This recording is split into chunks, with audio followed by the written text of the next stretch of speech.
Hey everybody, and welcome along to this week's edition of the Irish Golfer Podcast. Peter Finnan here, and two ball this week, joined by John Craven. How's it going, Peter? Great to see you. This is gonna be fun. Stop. Fun is, I don't know about fun. Yeah, our ideas of fun are a bit different. Very different. I actually went, I was planning on opening this pod, being like, I had such a good sleep last night. Like, wonder how Jay Mona slept, blah, blah, blah. Like, at least I'll sleep soundly, knowing my conscience is clear. I was awake for like hours last night, just lying in bed, being like, those bastards. I'm still in shock. So this is Wednesday morning this week. Obviously, the announcement came yesterday. We were actually going, because it was a bank holiday, we'd normally do the pod on a Monday. We'd kicked it to the Tuesday. We Tom McKibben lined up to come on. We were all, like, everything was all good. And then, this news dropped and we were like, right, okay, what are we going to do here? So we have a Tom McKibben podcast for anyone looking to hear about Tom. That's live now as well. So the both of them have gone live today, and this is like a special what the absolute feck edition of Irish Golfer. So I don't know, where do we start? Where do you want to start on this? I'm still trying to scratch my head to see if it was real. Like, we were sitting in the office yesterday and my WhatsApp group started blowing up with my mates, and they were like they were holding fire to find out if any of this was true. Like, they wanted to hear from their man on the ground, which is me. But sure, I was just hearing it from them. I had no idea. No one had any idea. Players, fans, it sounds like a few people have got into a room and decided the future of men's professional golf. Some people are celebrating it as a great day, that golf is no longer divided and that we're all brought together. And other people who were sold a dream that the PGA Tour is this amazing place and Saudi Arabia isn't, have just been sold a lie, basically, and have the rug pulled from under the hard stance that they've been kind of maintaining on behalf of the PGA Tour, who have just sold themselves to the Public Investment Fund of Saudi Arabia. So I don't know where you begin, but there's a lot of people who are just hoping that everyone will forget what's happened for the last 2 years and just go in this new direction. Money trumps morality, Johnner. Money trumps morality. Yeah, not a lot of people even have Trump in that sentence. That's bad. Trump is the only one who predicted. I know that's the we'll sad have to get thing. his tweet up later. It's absolutely insane. Like, I don't know where you want to start. Like, there's a lot of people saying that this is a Live Golf PGA Tour Deep World Tour merger. By all accounts, like, that's not the case. No, it's not the case. But they've just set up another company and just thrown all their assets in, and they're literally trying to value it and see for profit. Yeah, as opposed to This is what all right. We start off this. Everyone knows the ins and outs now of the history of it, where the money's coming from, all this. What was the alternative? You're starting out with it. Well, the alternative was clearly an unsustainable thing, that it was to go down this legal route that the PGA Tour clearly couldn't afford. Yeah. We don't know what was going to come out in discovery. It sounds like nobody was squeaky clean in this.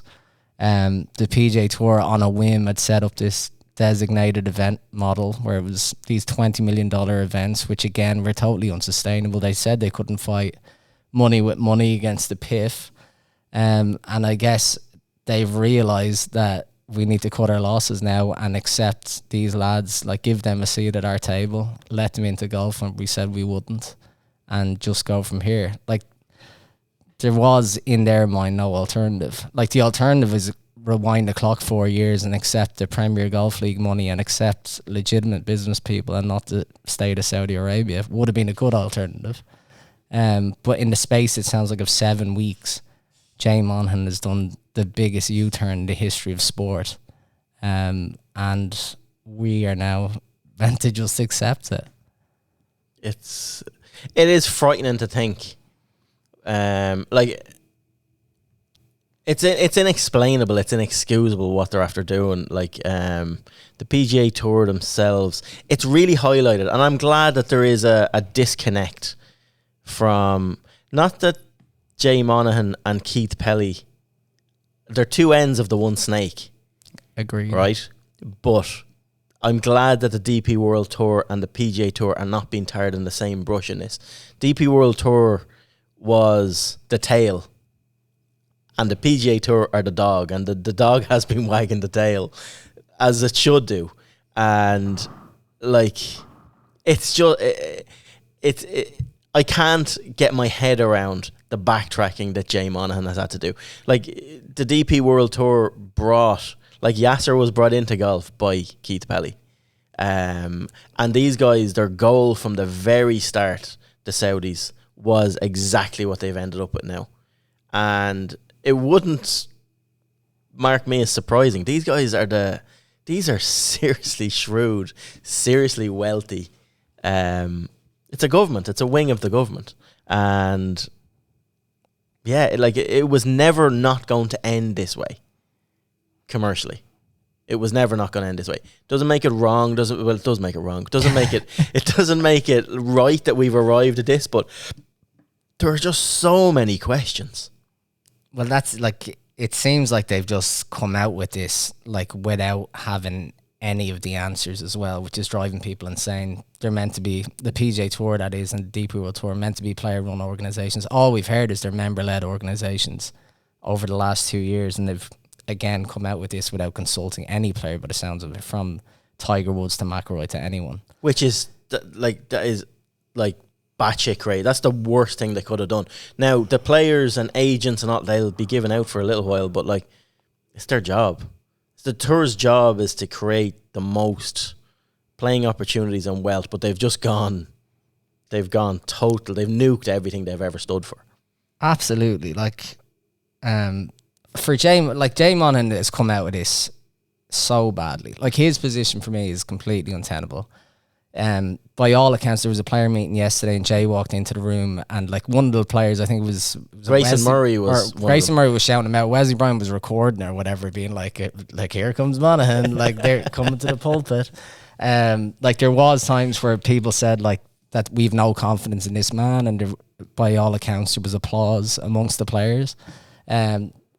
By someone's rationale, there was like a 90-10 split in terms of like what was the temperature in the room in terms of positivity versus negativity. It was like 90% didn't want to be there. Some people didn't go there. Matt Fitzpatrick didn't attend it. Tommy Fleetwood didn't attend it. Like, there's so many players who have been, again, sold this dream, but not only sold the dream, like, they've been told to stay loyal to a PGA Tour, thus denying themselves tens of millions of dollars from Saudi Arabia signing on fees.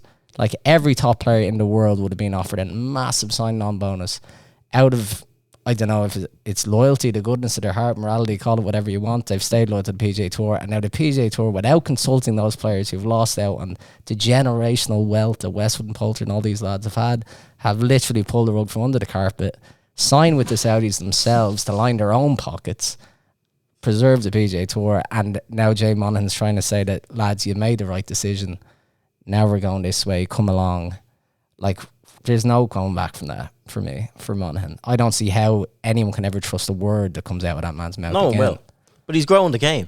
He's growing the game, yeah. Apparently he's growing the game. He's growing absolutely nothing. Like, I think it's important, like Yasser Al-Rumayyan, he's the governor of this public investments fund of Saudi. He's like the chairman of Newcastle. He's the chairman of Aramco. Aramco worth $3.1 trillion. He's now sitting on the PGA Tour policy board. His first job beyond all those jobs is he's a confidant to the Saudi prince, and his job is to put the Saudi prince's vision into action. Yeah. Which, like, all this boils down, like, it is sports horse, it's all those things, but that's his number one job. People are saying, like, he's achieved the goal of the state. 100%. He is doing an incredible job. Employee of the year, this fella. He's employee of the month anyway. 100%. This month. No doubt about it. And like, he was on, I don't know, it was NBC or it was one of those channels. He basically said that the PIF will pay whatever it takes to fund the new golf entity. Yeah. Whatever it takes. Why? Therein lies the problem. Like, because of golf's links to business, what these guys want to sit down. Exactly. It's commercial cronyism. But the talk is that, like, there's some people claim that this is a win for Monahan, and that, like, at the end of the day, like, the PGA Tour have got everyone. Yeah, he has a seat at the table, but like, the PGA Tour can run this whatever way they want. No chance. Absolutely no chance. You're not getting an investor putting in billions of dollars who's going to sit there and be quiet. No. We're going to have PGA Tour run events in Saudi 100%. Yep. We're going to have Saudi splash all over the PGA Tour 100%. Like, this is going to be just most scummiest thing you could possibly imagine. And I don't know how anyone can expect it to be any different. It was like the mad thing for me is that they, like, obviously this was so secretive. I cannot believe there's not one person I rang, spoke to, text. Like I was the day before this, I was over and back with Paul McGinley on the stuff that we put out and going through and like followed up with him. Like no one knew. He didn't know. The players didn't know. No one, like, how they kept this a secret is beyond me. And how, like, they're saying 7 weeks, Jay and Keith and Yasser have been getting together and stuff. How no one has seen them anywhere. They were out playing golf somewhere. I'd love to know where they were playing golf. It is people didn't know. Time of the bloody golf media. Probably in Riyadh or somewhere. They're probably playing golf in Riyadh. That's the thing. I thought it came out that they were playing in London. In London, I don't like. Yeah. There's what course in London would not know like Jay Monaghan and Yasser going out to play a game of golf together and not think, hang on a minute here now. Like there's nowhere you could go. But like the second, this is the thing. You've highlighted a few things now. So the PGA Tour have all, like, they're the bullies. They've always been the bullies in the room. And this just strikes me from a business point of view as so they totally underestimated what they were up against.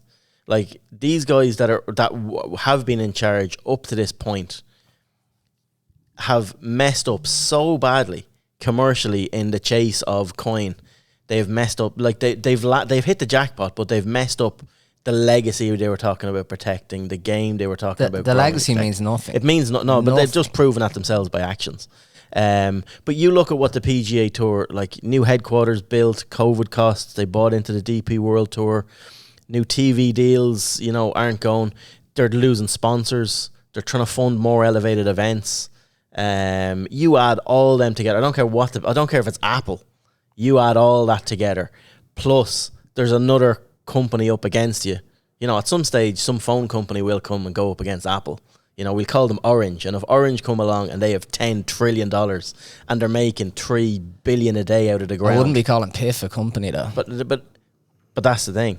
But it's going to be dressed up like that. It's an investment fund. It's like it's not like It's a state. It is state run, but like it's so the first sign, these guys, this is the end game for Live from the very start, from the PIF. This was their end game. They set up Live. They have stood toe to toe against the PGA Tour and made it quite clear that we will spend you to the grave if we need to. They are not going away. Like, people were naive to think, I don't know one thing the Saudi investment fund have ever walked away from without getting what they want, because money makes the world go around. They get what they want, they push things through, and they do it. But the first sign of weakness is meeting with these people. They knew the second the meeting was called. Doesn't matter who called the meeting. Once the meeting was facilitated, they knew they had them. Liv, the PIF, Yasser knew. He was straight on the phone to the boss man back in Saudi. Right, yeah. We're going. Stupid Americans, we're meeting them for a game of golf next week. It's like, right, Grant. What about Craig? Do what you need to do. Get rid of him. Terminate Craig. He's out. Yeah. But it's insane. Like it's just like the last 2 years of my life. I'm like, oh my God, what have we been putting ourselves through these chats for? Like, all pending litigations, gone. All these, like, I know that's nothing in the grand scheme. They said, as you say, they don't care. They've got the seat at the table. But like, it is insane to think that so much of this has been for nothing. But like, yeah, what comes next? Like, in terms of like, for people coming back. This is good for golf. I think it's horrendous. Yes, but golf was already like this. Golf has always been like, it's always a rich, elitist, money-hungry game. But I think what's interesting is over the last, say, 6 months, like this kind of debate on Twitter, social media has stopped. Like, they've almost given in to sports watching, whatever. Like, some people, like me, for example, I've just decided, like, all right, Live's a thing now. I'm just not going to talk about Live. I'm going to pretend it doesn't exist. There's enough good stuff in golf that's going on. Then all of a sudden, all the good stuff that I thought was good in golf turns out to be the exact same thing. But I've noticed, since this came out yesterday, there's a lot of people who have found their voice who have not like spoken in the last year who are just kind of like, oh my God, are you for real? Like, is golf really that vulnerable that you've handed it over to an entity that don't give a shit about the sport? Like, bottom line. PGA Tour have backed themselves into such a corner that they couldn't not out do of this. pure like arrogance and ignorance. Like, Monaghan's refused meetings with these people. He's refused meetings with other people, with PGA and stuff like that for the best part of 4 years. And now on a dime he's changed because he would have known that he was gone. Like, his position was finished. The tour was probably finished. But like, it is a sad state of affairs. Like, no one can tell me that it's good for the game of golf, that golf is suddenly solely funded pretty much by the PIF. Like, how is that good for golf? It wouldn't be good for football either, and it's not. Football's being destroyed already. Man City have a monopoly on the league. The only way team that can probably get them is Newcastle, who are now funded by Saudi. Like, sport's gone a horrendous way, in my opinion, and it's just it's a bad look. Like, there's just no real getting away from it. Yeah, but it's just, golf is just another vehicle. Like, the Saudis have never taken their eye off the ball since the start of this. They have isolated, we want to do this. They've got a whole pile of people. Like, they have so many people on this. And, yeah, they got what they wanted. Now they have a seat at the top table. I just don't understand. Like, this is a good deal for the DP World Tour more than anything, I think, because it saves the tour. I had serious reservations and concerns about the long-term viability of the European Tour, as did so many other people. Like, Paul McGinley didn't in the interview that he did last week with us. But, like, I would have serious... Well, what do you see the European Tour being now? Well, we're going to have a global tour. Like, there's no doubt in my mind by 2025 we'll have a global tour, a world tour, with all of these. And I would see 60 events. This is just me spitballing. I would see 60 events. I would see 20 World Tour events, 20 DP World Tour events, and 20 PGA Tour events, and then the feeder tours working under them. So you're going to have more events than weeks of the year. Yeah. Well, they can cross because they're like overlapping and different things. Like, you just, you know, I'm not predicting anything ever again. No, like, I'm totally in another camp. Like, I don't know where the DP World Tour. Like, just the only reason Keith Pelly's at that meeting is like, he's just collateral. He's dragged. Like, for anyone who watches Succession, I think Keith Pelly's like Hugo.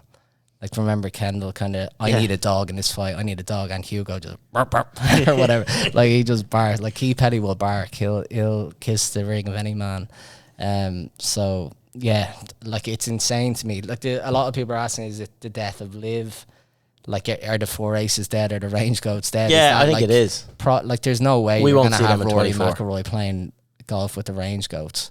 No, but that'll die. But that was just set up to, like, they will play out 2023. 2024, these guys will be integrated back in. So how do you integrate them back in? That's the next question. A lot of people are saying, like, you're gonna have to find them. Waste of time. The fines will be paid by the PIF. Like, I don't see how, like, you integrate them in properly. Maybe it'll create rivalry in golf, which has actually been missing for a long time. One positive spin on it, but I just don't see how they get back into the same room as the lads who supposedly stood for something. I don't know how they do it, but, like, the way they've structured things now, I don't think it's fair to so anyone that signed for Liv has probably got 60, 70, 80% of their money already after 2 years. I don't know. They didn't get all their money up front. Some of them might have, but like, because PIF are involved in this, Liv are involved in this, and all of the commercial entities from all of the 3 tours are being put into one company. And they are now being overseen by Jay as CEO and chairman. Jay can't last. Yasser. He won't last. But he won't last on the PGA Tour, but he might last in this company. Because now they know they have a yes man. Why wouldn't you keep someone like that on the board of this company? PGA Tour, yeah, let someone else, let a player do that. Let an ex-player do that. But they are stripping out. They're leaving a charitable organisation, a members-run charitable organisation, setting up a profit organisation like any other company, and putting everything in together and saying, right, what do we do? They will make right the players that they know everyone they've offered money to, and they know everyone that they have given money to and how much they've given. they will behind the scenes equalise this. I can see them. I have heard like talk. Jerry was asked about that, and he was like, "Yeah, I wouldn't be opposed to the idea of, I don't know, is it back paying lads who refuse this money? But there's no way they're handed Rory McIlroy 100 million, or John Ram 100 million. I just don't see it happening. Yeah, I don't think they need to, unless the only way, if we'll never players, know. If the players want to, yeah, we probably won't know. But if the players want to get the power back, they have to refuse to play, which isn't going to happen either, obviously. No. Because there's very few players outside of the top 20 or 30 players. Everybody else is mad for the money. You know, the rest of them, it's a byproduct of what they do, and they might be mad for it, but like it's like I don't know how there's no fair way, and you're gonna have players coming back that want to kick up a stink. Like, where does this leave someone? Like, we could ask questions about them all. Like Henrik Stenson, is he like? Realistically, he should be announced as the next Ryder Cup captain as part of this. They've serious bargaining chips. Poulter, like they came out yesterday. Who's gonna play for Poulter though? Like, if you're going down that road, anybody would. I think there's a lot of lads who have absolutely soiled their own reputations, like for all eternity. Eating bread is soon forgotten. Things will move on. I think that's unfortunately the case with certain people. I don't think it's the case with the likes of Paul. I don't think it's the case with Jay Monaghan. I don't think it's the case with the fact. I just can't get away from the fact that Jay Monaghan a year ago to the week went on the PGA Tour. And by the way, at the time I totally disagreed with this tactic, but that he went on and talked to Jim Nantz about 9/11 and just basically like equated live golf to that, made that relationship to gain support from the US public for the PGA Tour, basically, like pled to all the victims of one of the worst atrocities ever to hit America, and then a year later signs with the very people that he was saying the poor PGA Tour or the live golf members had to apologize for playing for. Like, it is insane to me that he's done that U-turn, and he has come out since and said at the time like that was the position I was in. I kind of stand by what I said in the position I was in. Now I'm in a different position. So what? Now I don't give a shit about 9/11 because there's more money. The money's better. Yeah, like that man. Like credibility. Did you see the statement that they released last night and the families of 9/11 about that? I did, and I love it. Yeah, no, it was very good. One thing that shocked me in all this yesterday, I was nearly more shocked about this tweet than I was about the announcement. He never puts a foot wrong. In my eyes, he is like, you know, he's the daddy of Irish golf. He is someone everyone looks up to, aspires to. And in his way of trying to explain this, Pádraig Harrington, in my opinion, wrote an awful tweet and put it out. So the first tweet he's trying to explain, like, obviously players think this is a good thing for golf, just for playing golf and for competitions and growing of competitive golf and professional golf. And that's the way he was looking at it. And so he put out a reply on saying what he thought, but then he replied back, looking at some of the replies, I'm trying to explain why this has happened.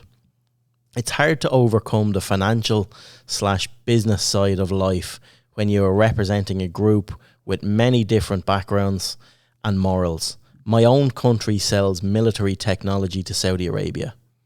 So many other compromises.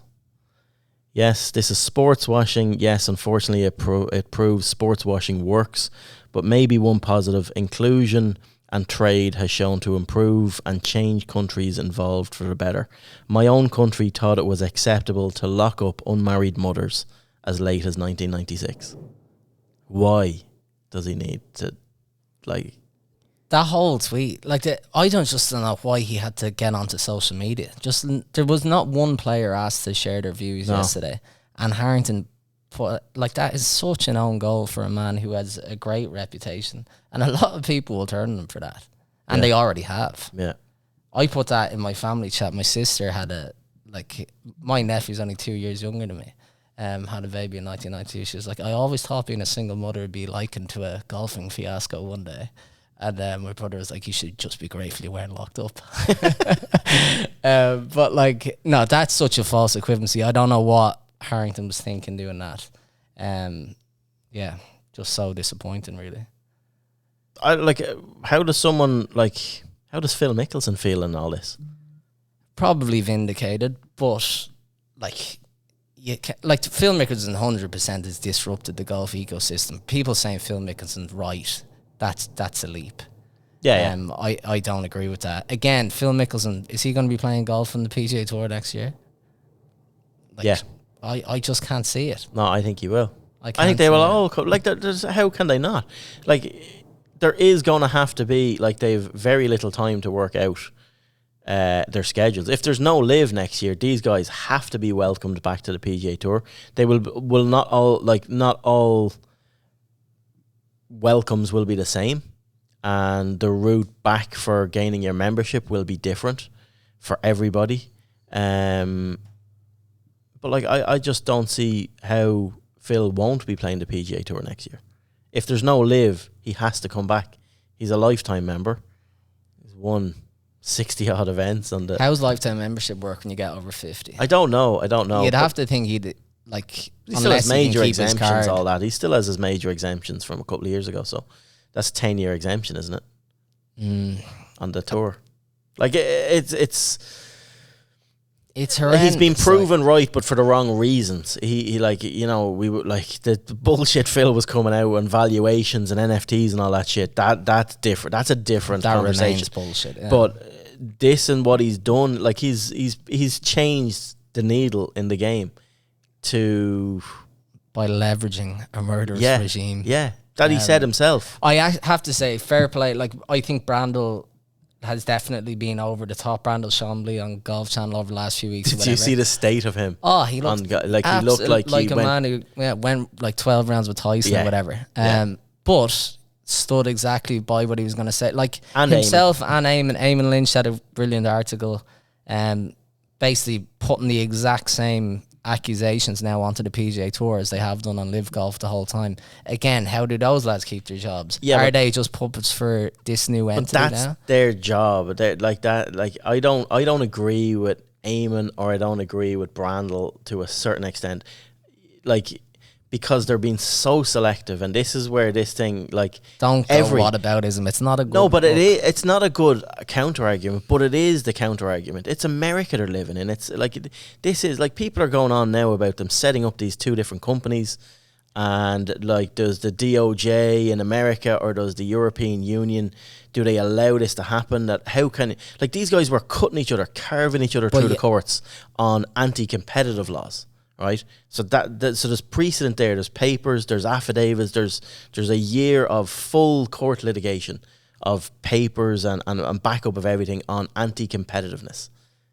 So how is it legal that two companies that are doing this now, three companies now put everything into one? A blind eye to it now. 100% they will, because that's how the world works. Yeah, and unfortunately, I hate to cut across you, but that's why, like, Eamon, Brandel. And I hate saying you as well, but like, you can't be that naive about global economics. But that is just simply the way it works. And I don't keep myself awake at night questioning the source of the money. And I probably should, and other people probably should. But it doesn't bother me as much as it does. So, and there's nothing wrong with that. Oh, yeah, well, I think... Because the money, if you were to trace every euro that went through my hand or your hand, most of it's filthy.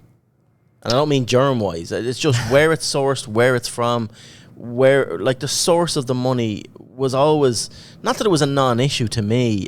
It was just, things aren't that idyllic. Things aren't a story. Things aren't and then they lived happily ever after. You're like standing for nothing over there. I didn't know we were going down this route. No, we're not. You're just accepting that has to be the way it is, because there's a bit of bad here, so we have to accept a bit of bad there. It's not I'm accepting. I'm actually disappointed that it's gone this far, but there was no other outcome excusing it. I think there's a difference between Saudi having a 4% stake in Uber and Saudi owning like that 100% of the game of golf, or owning Newcastle, or owning this and that. Yeah, but it's accepted.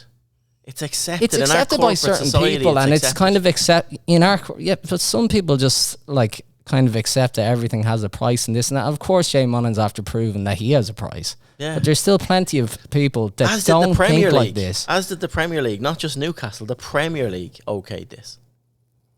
But all major sporting leagues in the world. I This just is don't the way think it's done. I don't think you can just like tar everyone with the same brush that a few corporate suits decide on. Like, the people think differently, have a right to think differently, and they have a right absolutely to stand do. for things. But I also have a right to say, I just think I just don't care, Brandel but and because Eamon- it doesn't affect you, and like I'm very lucky, it doesn't affect me either. But Yeah. the people growing up under these regimes, it absolutely affects. Yeah, Like, but there's worse regime. Like, it's Oh not my- a, like there's so many things happening across the world that like if you're not interested in like human rights, the environment, this and that, like, and you can just watch the game of golf being bought by an entity that literally doesn't give a shit about any of that, I think that's great. I like I'm to not think a prepared. bit Like, more I know, roundedly. Yeah, I know you do. I'm not prepared for a conversation like this, like a deep. I'm throwing generalize. I'm just throwing feelings out now more than anything. But my feeling on this is there was no other way. There was no other way, and money trumps morality. We keep coming back to that. I'll keep coming back to that, and that is going to be justified the whole way through this. It's corporate. It's just that is the way of the world. Unfortunately, I don't like it, but it's everywhere, and it's not just golf. And why? What really has annoyed me since the start of this is why golf is different to other sports and other businesses in this. Like, there was nowhere near the vitriol and the absolute filth online around the ownership of Newcastle United. Nowhere near. A team versus a sport is different, though. Yeah, I get that. And I get think with that. the Super League, there was massive fan rejection of that idea of like the leagues being torn apart. because that was by this. taking something away from us. That was this is elevated. Like, we are now joining golf back up together with more money than ever. Yeah, I know it doesn't need more money, but like, I think that, like, now I'm just looking at the PGA Tours, like, how am I going to support, or whatever this new thing's going to be called, how am I going to support a thing that's ran by, not just this out, but ran by Jay Monahan, who doesn't have a shred of credibility in my eyes anymore. Like, I've always said that, like, if Liverpool were bought by a state-owned team, or if the league went that way, I'd stop watching Liverpool, stop supporting them. Would I you feel really? 100%, because I stand for something. Yeah. Like, that's the thing. And with like this if golf, QSI bought Leeds United, I'd be delighted. yeah, well, like, that's it. But And a lot of that's- Newcastle fans are delighted as well, but I just don't Or think if we PIF think bought about the Leeds, world like in the same level. And I think if those people ran the world would burn. But, like, it's just, will I watch the PGA Tour next year for all the legacy and the titles and all these things that I've been sold down the river about? No, I've no interest. Gone. Bye. See you later. Have a different life. I'll watch the four majors. That'll be it. Like, golf is totally, like, they've just ripped the joy out of sport for me, and I'm pretty heartened to see that so many other people online kind of think the same way. Yeah, I know, but John, you've been so consistent on this since the start. People feel that way today, and people will feel that way next a week. lot of people when we will get to the forget. I start agree. of 2024. I'm just telling you, I won't. This is gone. I know you won't. I Yeah. know you won't. I know you won't. And I know you feel. I'm just trying to get across the other side of it. That like, Yeah, totally fair. like, this is just capitalism at its finest. This is America. This is like, I'm just happy that in all of this, the bullies who have always been the PGA Tour are now being held to account by bigger bullies. And the DP World European Tour that I grew up on watching and that I love is going to prosper from this. And like, if it's not golf, it's something. We'll like, it was see always if- going to be golf. Like, there's no guarantees. Like, money doesn't literally solve everything. I'm very like interested to Solves see how most it's going to things. prosper. Like, Yeah, it will. It will. right, is prosper. golf in Saudi going to be a great thing? This PGA Tour event that we have are multiples 20 years of ago, that. was golf in Dubai ever going to be a great thing? Yeah, there's huge question marks over the deeper world tour, Yeah, selling of the always has European been. tour as well. Always like, has I'm been. not overlooking that There's issue golf as well. in the Asian tour. It's all sponsorship. Like, everything feeds back to, like, and these guys, if you were to go through all sports sponsorship, there's not too much that doesn't filter back to Saudi investment fund in some way, be it directly, indirectly. But we have to differentiate between Padraig Harrington's total ownership. comparing it to mother and baby homes I know, and Padraig selling Harrington, nukes, after like outing selling himself as a we're selling gobshite. technology to, like, but I know. but I understand. I'm shocked that Padraig put that out, but I understand what he's trying to say, and things will And evolve. yet he's been absolutely No, hammered for it and because rightfully so. But I'm just saying there is two sides to this, and yeah, it like I'm comfortable with my side. the whole 7-week thing though doesn't sit with me. Like from the DP World Tour side of things, only in the last 2 weeks. Like if these guys are going on in the last 2 weeks, we spoke about Adrian Otaegui last week. Did you see his ban and his fine? Banned for 6 weeks, 6 events, and fine. But lifted now, no? $300,000. I don't know. Like, well, it sounds like all ongoing litigation. That's not litigation. Well, that's like I think it's the fallout from it, though, isn't it? And if it's not gone, it's so going to be paid. So then do they owe for him money? by the PIF. Like he's 6th on the Ryder Cup qualifying list, and he wasn't allowed play last week when Tom McKibben won. Like that's wrong. That's not right. What's it like? I don't know what wrong and right is anymore. Honest to God, but no, like it's obviously going to be hard for someone like Adrian Otaegui to stomach a rule being put down with someone who's literally gone back on everything that they've said for the last 2 years. Yeah. So I don't know how anyone can stand by any of the sanctions that were imposed and upheld by an independent arbitration panel who are probably thinking, what the hell have we been doing as well? Like, how did it go? How does Rory feel in all this? If I was Rory McIlroy, I'd go into that press conference quit today golf. And I'd retire. Yeah, I know you would. And you know what? That's not like... It would be so glorious. And like, where he has hundreds of millions in the bank, he can literally make a stand. He'd be like Gandhi. And he wouldn't be like Gandhi. He'd be like a gobshite if he did that. There'd be a load of big capitalist fellas being like, you're an awful bollocks, McIlroy. But listen, I've generational wealth here. I'm all good. No. Listen, I would love if he did that. What I think he's going to do is he's going to say, this is a great new direction for the PGA Tour. Yeah. And I think he's going to toe the party line because he's probably been given a big golden handshake in the background. I really hope he does the total opposite, but that's what I think is going to happen. It's disgusting that this is happening the week before a major. Like, something has to have... The week that Michael Block returns to the tour. Yeah. You feel sorry for the Canadians, actually. This is 2 years in a row. It was a week this year. Like, my birthday is the 9th of June. That was the first day of Live last year. Centurion. Because I remember watching on my birthday going, this is, like, crazy. These guys, once they tee off, they're all like bands. They owe money. They have $100,000 ahead, like, and they're just all teeing away. Have to also, whatever feeling for McIlroy, feeling for all these live golf enthusiasts who, for the last year, have talked to me about how good 54-hole shotgun start, team golf, fireballs, all this is like transforming golf. And if all of that is done away with in a whim, including Greg Norman, who by all accounts has been let go with probably a crazy amount of money, in fairness to him, and he's not a loser in this. He's like totally turned golf upside down alongside Mickelson. Like, Norman, in fairness to him, he's been honest about his intentions. Achievement unlocked. Yeah. Like, he's done exactly what he wants to do. But how Live or the Live lovers out there can claim this as a victory when their precious format is about to be torn to shreds, like, is beyond me. I don't know who's a winner from this, apart from Saudi Arabia. And golf. And I don't give a shit about Saudi Arabia. No, golf is such a loser. Such a sellout, vulnerable, easy, just take me sport. It's something shameful. has to Thank have God there's happened. amateur golf. Thank God there's like the Alps Tour and the Clutch Pro Tour. The amateur golfers are just chomping at the bit to get a... Tell you what, once those amateur golfers get onto the PGA Tour, dead to me. Gone. So Tom McKibben, like, we thought, listen, we wouldn't put Tom on the spot. Like, we were chatting to him this morning. This is a great week for Tom. Wouldn't put him on the spot asking about any of this, but like, he has to be looking at like accession to the PGA Tour if that can happen as a massive milestone on his CV.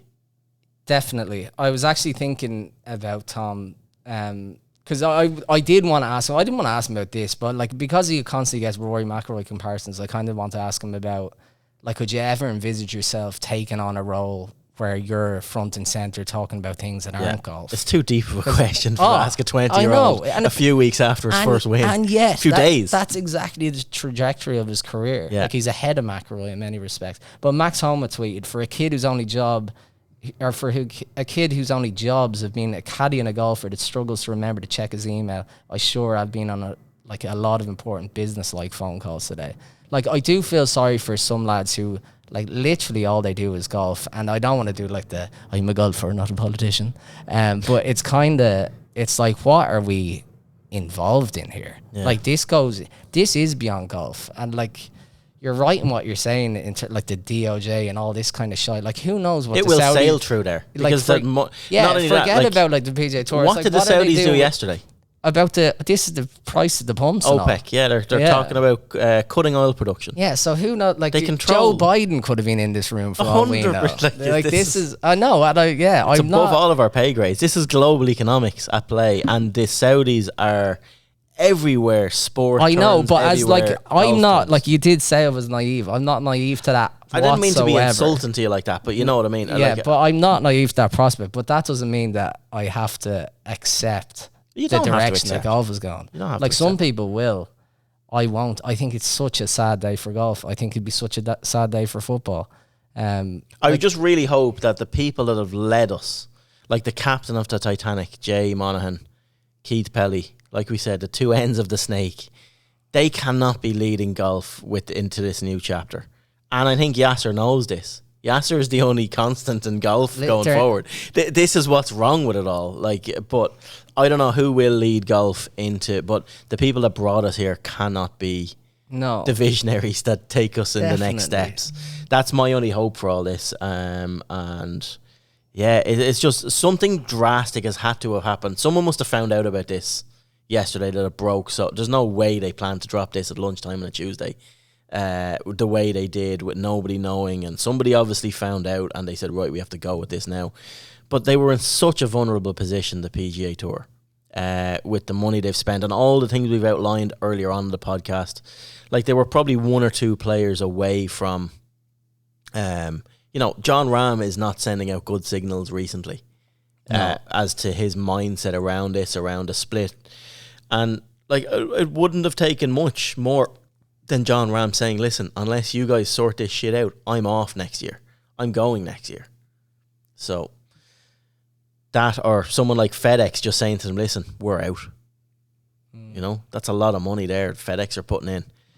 Yeah, we're gone. We're out of here. But all those sponsors that left behind after the lads went to live, like RBC Heritage and all these people, like what are all these lifelong sponsors now? The PGA Tour going to be thinking? Players, like sponsors that dropped players. Yeah. Like Adidas with DJ. Yeah. Stuff like that. Like, how are they going to explain? How are they going to... Like, there are so many levels. Like, this is going to change. Slithering snakes. They'll find a way. It is going to change the whole golf ecosystem. Now, hopefully they tear it up and make it better. I don't trust the guys that are there. Sure, you can't.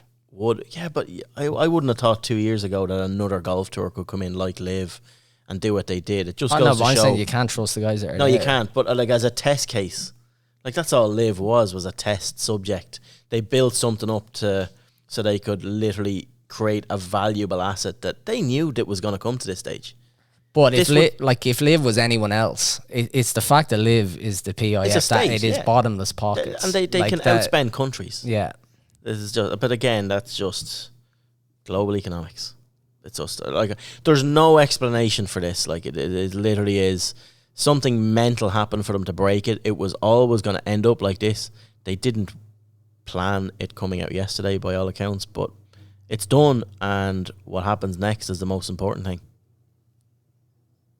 I literally like you're looking through me like a ghost. Well, I'm just thinking what happens next for me is I stop watching the PGA Tour. Yeah, simple as that.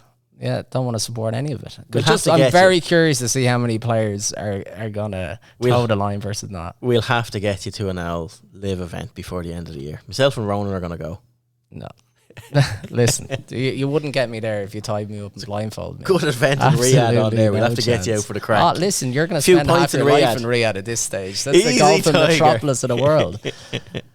No, there actually is very little more to add because it is all speculation. I'm pretty sure that nobody in that room who made the golden handshakes, the 5 lads or however many it was, knows what's coming next.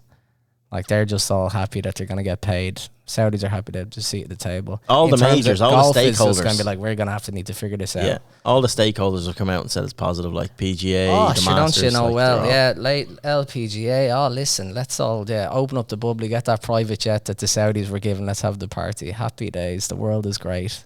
When Succession ended, I was so happy it ended because I was so sick of all the characters. I hated them all. And I feel the exact same way about this. It was one of my favourite shows. I watched the end of it the other night and I thought, yeah, it was a good ending.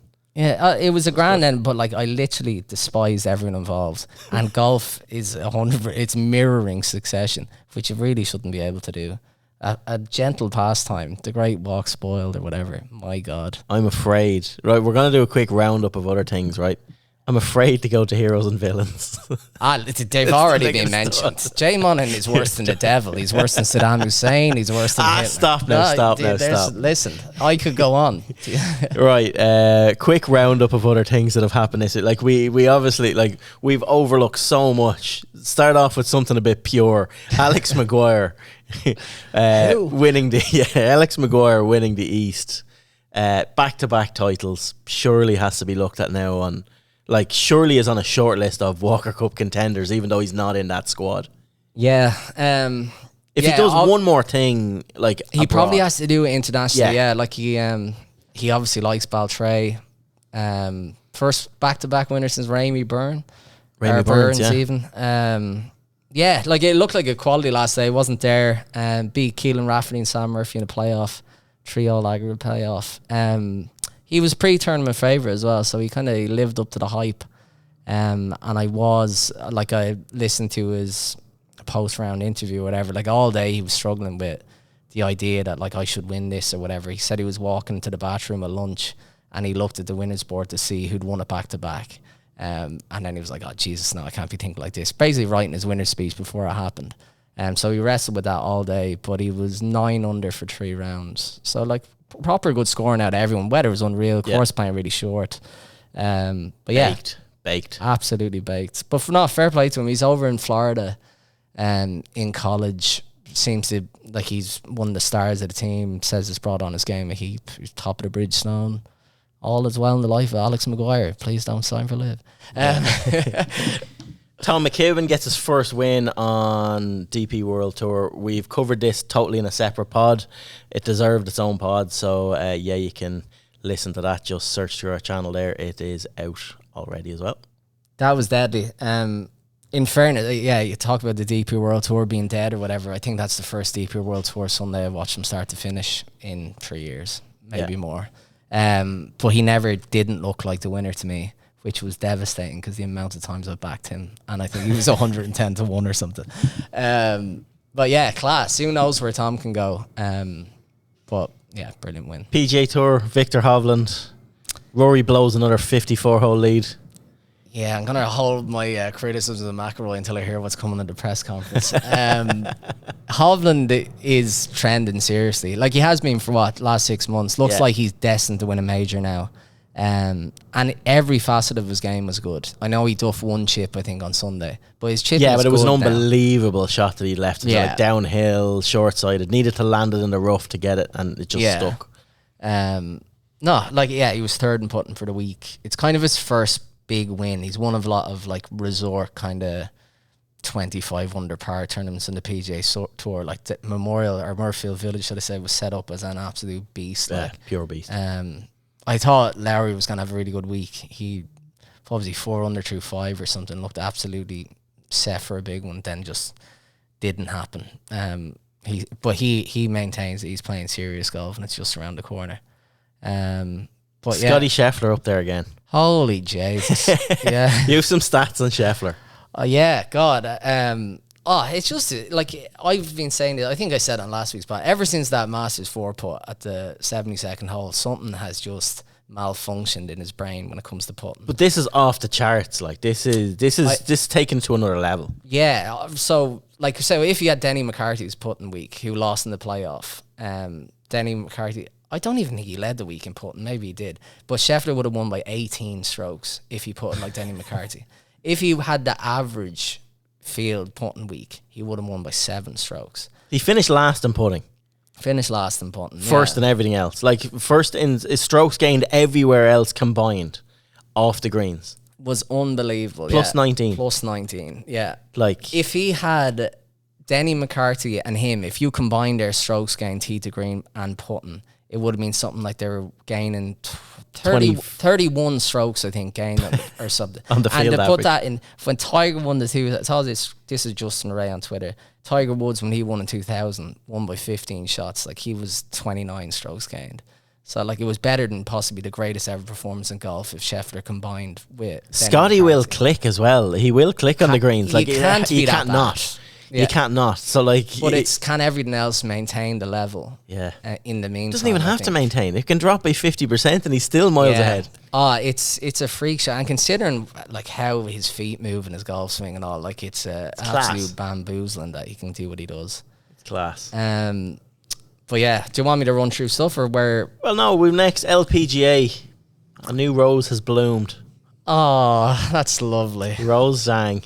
Yeah, hashtag Team Rose. Team Rose. Have you seen, like, Sunday was a really mad day for me. We were getting the magazine ready. I was going through some stuff on that new magazine out this week. So yeah, you pick it up in the shops or clubs. And so I spent the whole day watching golf and doing magazine stuff. So the golf was just on there in front of me. So I had like watched McKibben start to finish, watched the PGA Tour start to finish. It kicked in then to the back nine on the LPGA. So I watched a lot of this and like seeing Rose Zhang obviously at the. Is it Zhang or Zhang? I'm brutal. Zhang. Rose Zhang. I'm bad with that. Oh, stop. Yeah, I tell you, I'll be struggling in Riyadh. Yeah, I know, yeah. But it's just flawless. Like, just came out. She obviously turned pro only last week. Her first event on an invite, goes and wins it. Looking at her record, her last 12. It's insane. Her last 12 stroke play events. Win, tied 12th. Win, which was the Augusta National Women's Amateur. 5th. Win, which was the NCAA's win, LPGA Tour debut. Like, unbelievable. It's just like insane. It is insane how good this woman is. She's potentially the American that the Americans thought Nelly was. Like, she could be the one. And Michelle Wee. Yeah. Like Michelle Wee, it was fitting actually that Michelle Wee was hosting this tournament, presented her with the trophy. The weight that is on Rose Zhang's shoulders now is immense. And it's crazy to think. She is going to win the lights out. Well, her Stanford coach, Ann Walker, said that I would say that was her at about 7 out of 10. And it's frightening. It is frightening. And even, I don't know if this was Sunday start or the week start, but she lost strokes putting. Yeah. Didn't put well. Her tempo is like, she's like bloody Ernie Els or something. Like, it's unbelievable, her golf swing. Like, I hope, like, it really didn't get probably the attention it deserved. Like, to win as a 20-year-old on your tour debut is insane. Like, she pipped, it was Leona who had the record 135 weeks at number one. Like, Zhang has gone past her. Like, if this was a man we were talking about, like, he would be everywhere. Yeah. It's not getting the same coverage, but hopefully she's the one who can just drive the women's game to the place that it should be. It's unbelievable. And she's only like, she's small. Like, where Nelly and Michelle Wee are like, they're athletes, tall, massive levers, all the rest. Zhang is just an absolute like punisher, just ball striking, unbelievable. But she's, I don't know, 5 foot bloody 2 or something. Yeah, mad stuff. I'm hoping, like, Tiger Woods was tweeting her and all. Like, I'm hoping that's going to be a massive thing for women's golf. Yeah.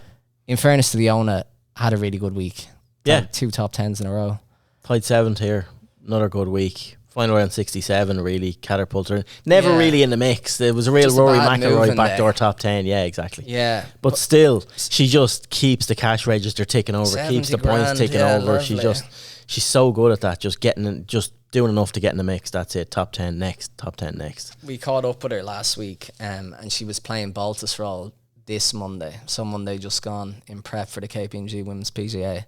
Hadn't played it before. Obviously Dermot Byrne has been there with Shane at the men's equivalent. And she's been, like, she is prepping for majors, even though she's not been on site. Like, she's been in touch with Padraig, she's been in touch with GMAC about Pebble. So the Power Greens. Yeah, the Power Greens. Who knows? I know.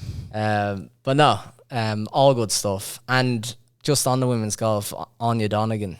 Yeah. US Women's Open qualifying. It was on a peninsula. She's making her way to Pebble. On a Monterey, was it Monterey? Where? She said Peninsula Golf Club. Okay. So I'm not sure if it was Monterey.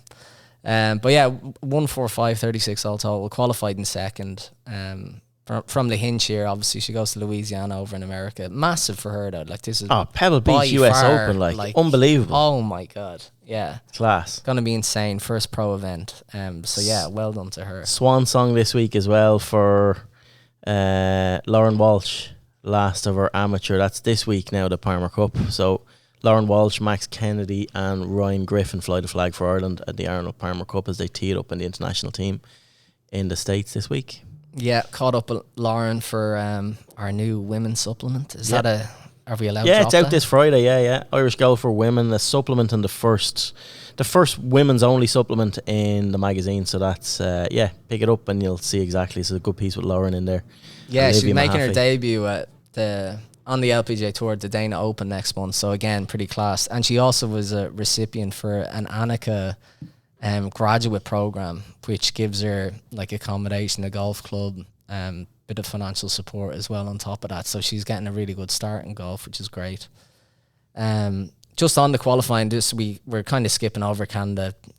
Who really cares about Canada anymore? I'll tell you one person who cares, David Carey.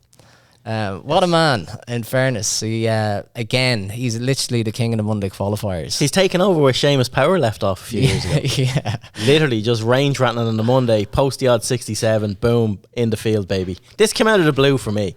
I didn't even realise he was in it. No, absolutely. He went 9:50 start in the morning, 4 for 3 playoff.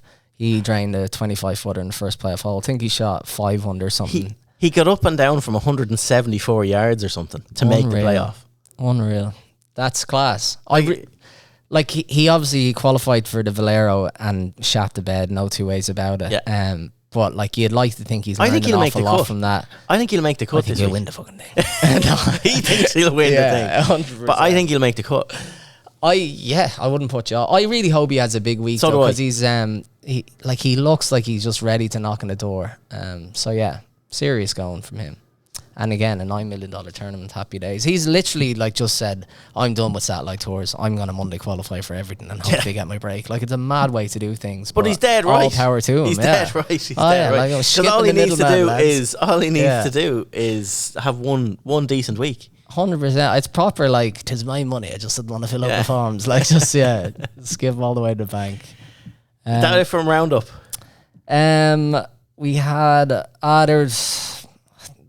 there's not much to write home about in any of these updates. Like Niall Carney had a great start at the Czech, 67, 69, shot 76, 75 over the weekend.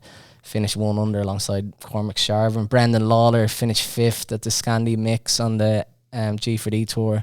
Juan Postigo won it. And it was actually class. He chipped in on 18 to pip Kip by 1. To pip Kip. Yeah, poor Kip Popper would be sick, but chipping in for the win was class. Kip's getting roasted every week now. I like to see this because he was like untouchable last year. Absolutely, yeah. King Joffrey won't be happy over there, I'd say. Olivia Mahaffey missed the cut by 1, but she's definitely showing signs. Yeah, that she had her a late game's treble coming. bogey I seen that just cost her like missed by 1. So A lot more consistent though. Like, I'd be saying that she's going to be coming good pretty soon. Just on the home front, Portumna's Suzanne Cork won the Connacht Senior Open. That was in Loughrea, a winning machine on the senior circuit. And Gert's Louise Butler won the junior event. But yeah, that's kind of it from Roundup for me. okay, the bit everyone's been waiting for: heroes and villains. I've given my passion. I'm literally a broken man There has to be a over hero. here. There has to be a hero. I'm gonna stick JB Holmes down as my hero. What's he been doing? He's been like playing Catch Me If You Can or something. He played under a a different scramble name. under a different name off 8 handicap. Jeez, And they won. he probably needed like the big shots. money thing. Like I don't know what way it is, but like 70 grand ahead. Like he's playing off 8, and he put the trophy that he won.